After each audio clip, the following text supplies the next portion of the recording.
Hola. Hello, pick up. Hello. Hello. How are you doing? How are you doing? Yeah, let's go. Let's go. So, report mass Mass media during World War One by us. by us. Wait. ¿Es bastante que en sharing screen? Yeah. Oh, See? sí. Media in the world. There were such media as mass circulation newspapers, songs, photography, magazines, books. Also, many big ones like posters, cards, propaganda, and such. Yeah, but the most important ones, or the ones that we hear the most, are the posters. Okay, so during World War One, the phone was really important, but even most important was the radio. The radio was useful because it can receive and can send like Morse code, so it helps the soldier to not only communicate what they want, but also to not let the other band or the other countries to know what they are saying. The only thing with these ones are that they were really heavy and really big, so it was difficult to carry them in the battleship. So other more primitive forms were birds. It wasn't such an uncommon thing as it would be now to make a bird carry messages around the battlefield. Of course, these weren't reliable at all because such small birds couldn't handle getting shot by a gun or another. The contraatacantes, I don't know. They could shoot them and just as a young pues. And other were postal services. So they played a vital role in during the war because their printing was just starting to come around and make it big. That's my tweet. And it became a really effective mail system as the production was in its peak and it started to be in its peak and she's calling. The postal services like really work because it helps to bring together the two realities, like in not in minutes, but really fast. That in other ways. Okay, so propaganda. Propaganda have like multiple of proposes. Um, One, it was not only to encourage the young men to enlist, that was main, but it was not only for that. It was also to maintain the national will to fight and keep the moral, um, because they was trying to give the nation an idea or something. It also helped to get funds to charities, to support the army and support the war, and to make like the the conflict real for all people. Yeah, propaganda was kind of the most famous one. And because they included things like posters. Posters were very big at that time because most nations produced them. And some remarkable ones are the Britain posters and Germany ones. They made a huge influence and persuasion on the population because that way they could get people to kind of guilt trip them into joining the navy or joining the army, and using things like emotionally manipulative phrases could get the people to make the war like glamorize the world more because national pride was really big and the nation needed that so that people would encourage others to join. The posters and the printed matters became really popular because of the development of the print technology. Um, it was like postcards, posters. They were used a lot in all different countries. Like the two teams will use them to different purposes, and also um, it was really important the national pride for all. because the posters helps to like keep the nation together and to say like it was not a problem of only one, that it was a problem of the whole nation, and if someone fell, then the nation would fail. Okay, so there's collection of postcards because they became really popular. The one that is in yellow is called the Trias posters, that were a collection of postcards. This one exactly is called 10th of November, and it shows like the two bands and how one is punching the other, like representing what they want to send, that they were destroying the enemy, which was not full, well, what's not true. But and the other one is called Quarrels and Fight are unacceptable, and it measures individual dignity. I think this one is really funny because, as you may know, Russia was involved in the conflict, and this was one of the posters of them because it shows like two women in army. This was intended to inform the people that they form a like woman all woman unit, because it was to encourage young men to enlist, because if women can do it, like if women were in the army, then why would they not be? I think it's really funny. I don't think this will work now, but in the time I believe that they were pretty useful. So continuing, we have the recruitment campaign. This was a huge part of it because, well, Army needed more young men to join, and they made this by these campaigns. Yeah. One of the most important campaigns of or the most well-known campaign, it was of the Lord Kirchner, because it was like he wants volunteers. He doesn't want like forced men. He wants volunteers, and he created a unit only of them. He he was a secretary of war and then became prime minister.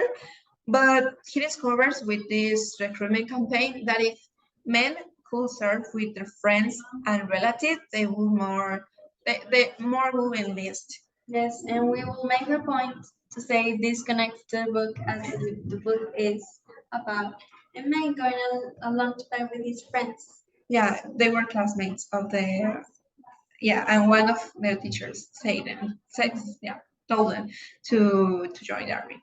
So this is right here the connection to the book. Okay. Okay. Thank you. Very much.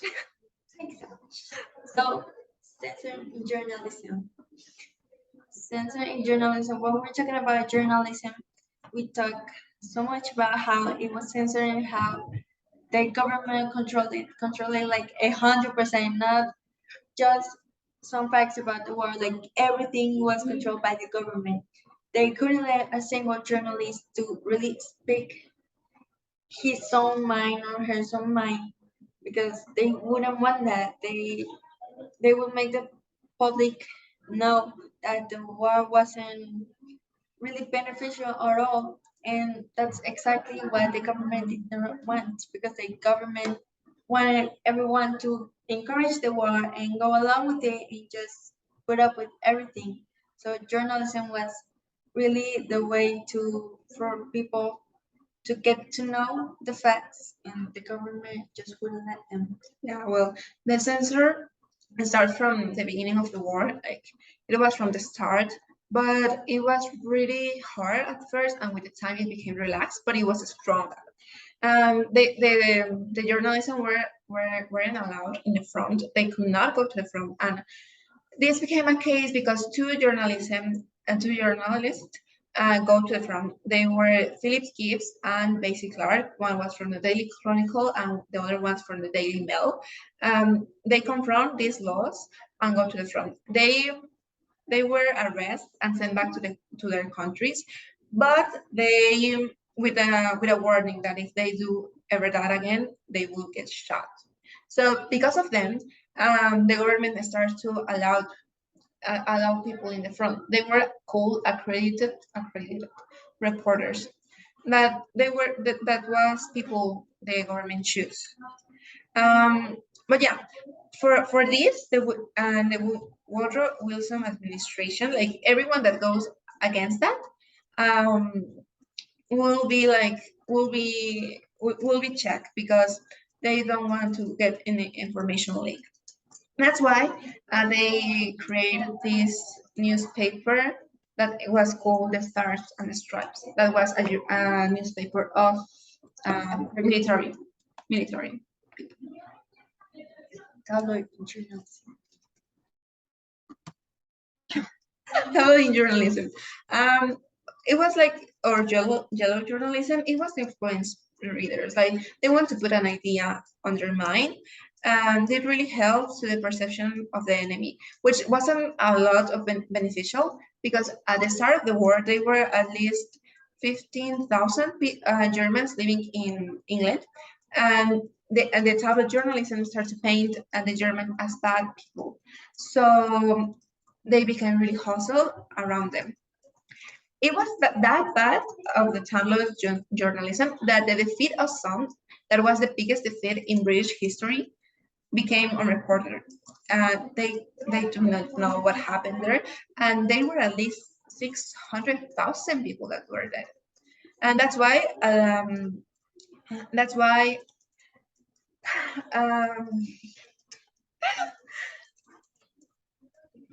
that's why Lord George said, if people really knew the truth, the war will be stopped tomorrow. But of course, they don't know and can't know.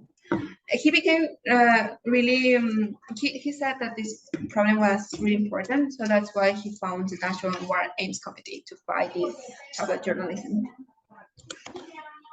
So, moving on, we have the attack to press attack, not attack.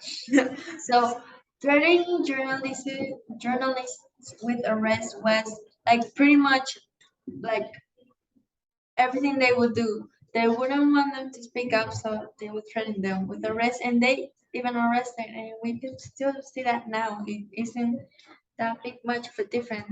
Um, Also, media in America, newspaper was huge. It started to be huge because the printing had just started to develop and getting really, really big. So it was called the mass media, mass circulation newspapers. And even though it was big, it wasn't such a reliable source of information because it was all controlled by the government.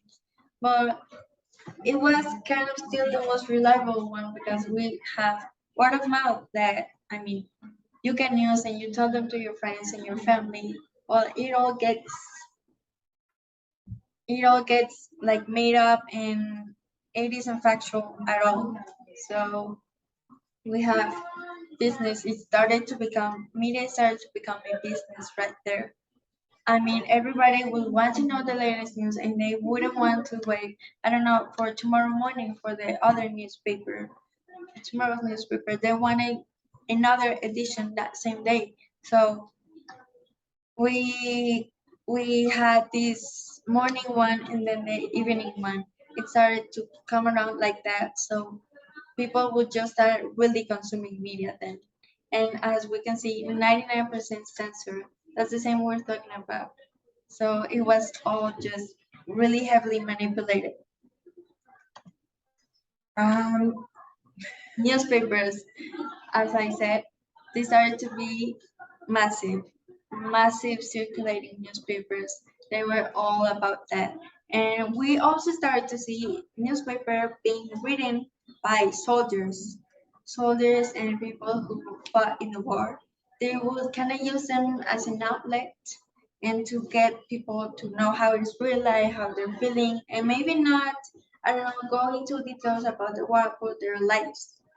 And it started to become a primary source for circulation of news, and it was still the best, most reliable option that they had. I mean, internet wasn't a thing. Phones weren't big at all. They was used by a countable number of people, and they also newspapers were much quicker.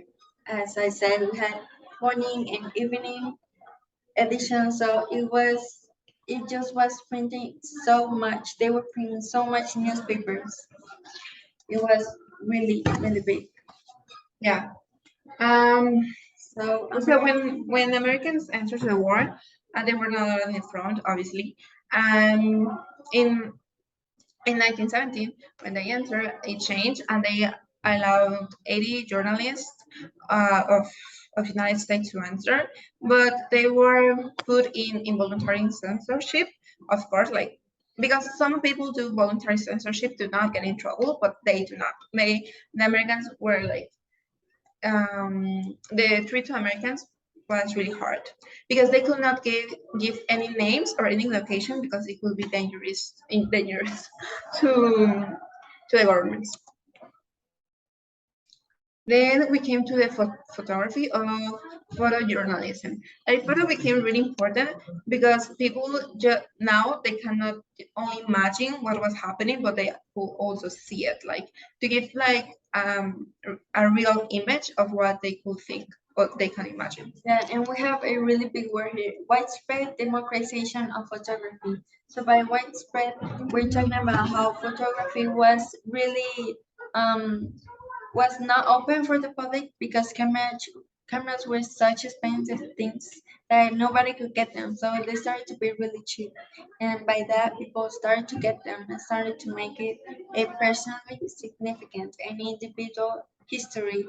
Everybody was, well, not everybody, but people were taking their own photos, and they wanted the world to see how they were living the war and what they did in the war and just their perspective of viewing things. So books, we have Canadian, American, British, and these others. We see they aren't necessarily the kind of main countries in the war, but people were talking about their ideas in the war and how they were conflicted.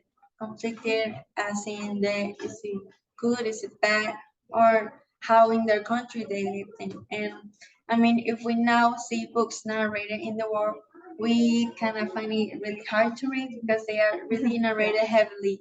It was a different language and using different form of English You know. that we use now. So yeah.